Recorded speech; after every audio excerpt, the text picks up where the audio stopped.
नमस्ते। आज ना हम एक बड़े ही दिलचस्प सफर पर चलने वाले हैं। एक ऐसा सफर जो हमें ये समझने में मदद करेगा कि जिस जमीन पर हम खड़े हैं वो हमारे जीने के तरीके, हमारी संस्कृति और हमारी कहानियों को आखिर कैसे बनाती है। इसकी शुरुआत ना एक बहुत ही गहरे विचार से करते हैं।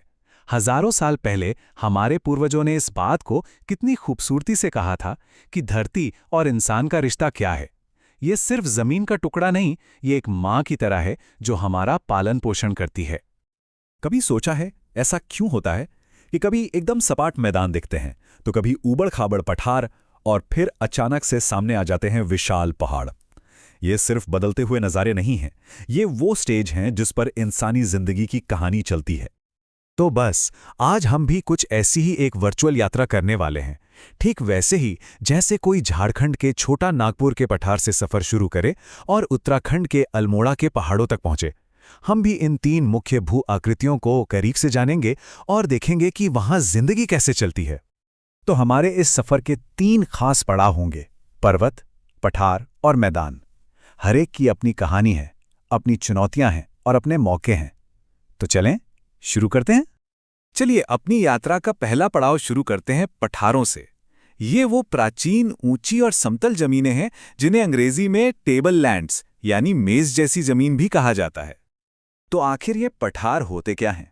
आसान भाषा में समझें तो कल्पना कीजिए एक बहुत बड़ी ऊंची मेज की जो आसपास की जमीन से काफी ऊपर उठी हुई हो। उसकी सतह तो चपटी होती है लेकिन किनारे एकदम खड़े ढलान वाले होते हैं। और जब हम ऊंचाई की बात करते हैं तो ये कोई छोटी मोटी ऊंचाई नहीं है, 4,500 मीटर। जरा सोचकर देखिए, लगभग 4.5 किलोमीटर ऊंची एक विशाल समतल जमीन। ये तिब्बती पठार की औसत ऊंचाई है। और बस इसी वजह से, इसी अविश्वसनीय ऊंचाई और विशालता के कारण तिब्बती पठार को दुनिया की छत भी कहा जाता है। वाकई हैरान कर देने वाली बात है ये। लेकिन ये ऊंची जमीनें सिर्फ बड़ी नहीं हैं, ये तो पृथ्वी के असली खजाने हैं। इसीलिए तो इन्हें खनिजों का स्टोर हाउस या भंडार गृह कहते हैं। जैसे भारत के छोटा नागपुर पठार में लोहा और कोयला भरपूर मिलता है, तो वहीं अफ्रीका के पठारों में सोना और हीरे।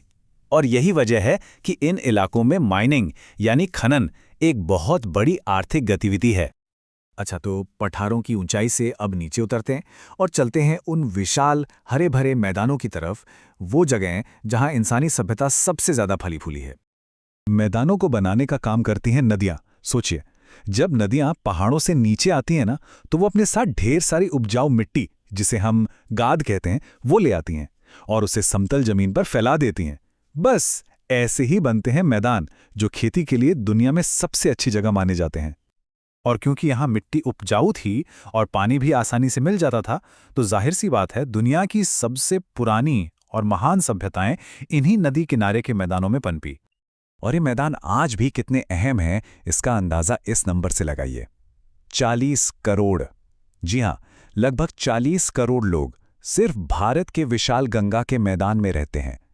इससे पता चलता है कि ये इलाके आज भी दुनिया के सबसे घनी आबादी वाले क्षेत्रों में से हैं। लेकिन मैदानी जिंदगी का एक दूसरा पहलू भी है।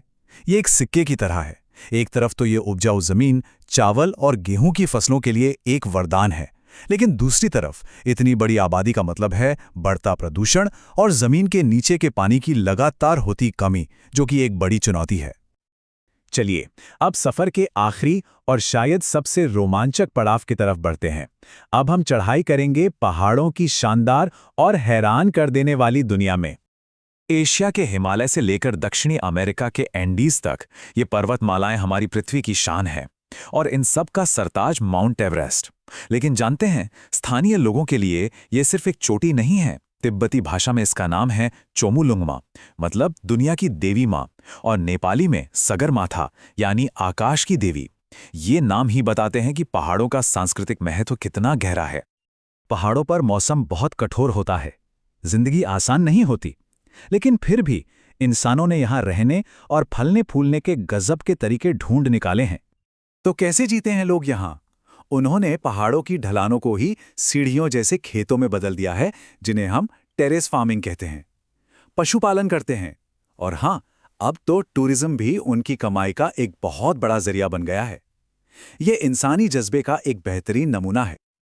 और जब हम पहाड़ों पर इंसानी जज्बे की बात करते हैं तो एक नाम जो सबसे पहले जहन में आता है वो है बछेंद्री पाल का। सोचिए, साल था 1984 और वो माउंट एवरेस्ट की चोटी पर पहुंचने वाली पहली भारतीय महिला बनी। एक ऐसी उपलब्धि जिसने लाखों लोगों को हिम्मत दी।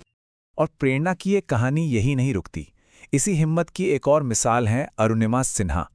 एक भयानक हादसे में अपना एक पैर खोने के बावजूद उन्होंने बछेंद्री पाल से ट्रेनिंग ली और 2013 में एवरेस्ट फतह कर दिखाया।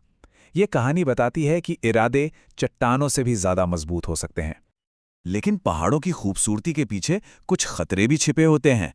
लैंडस्लाइड्स, एवलांच यानी हिमस्खलन और अचानक आने वाली बाढ़, ये सब यहाँ की जिंदगी की कड़वी सच्चाई हैं। तो इस पूरे सफर के बाद हम एक बात तो समझ ही गए हैं, हम सिर्फ जमीन पर रहते नहीं हैं, बल्कि ये जमीन ही हमें बनाती है। हमारे रहने का तरीका, हमारा खानपान, हमारी संस्कृति, सब कुछ इससे गहराई से जुड़ा है। इसका एक बहुत ही शानदार उदाहरण मिलता है प्राचीन तमिल संगम साहित्य में, जिसे तिनई कहते हैं। ये एक कमाल की अवधारणा है। ये बताती है कि कैसे हजारों साल पहले ही लोगों ने ये समझ लिया था कि अलग अलग तरह की जमीन, जैसे पहाड़ हों या समुद्र का किनारा, वहां के लोगों की जिंदगी और कामकाज को कैसे तय करती है।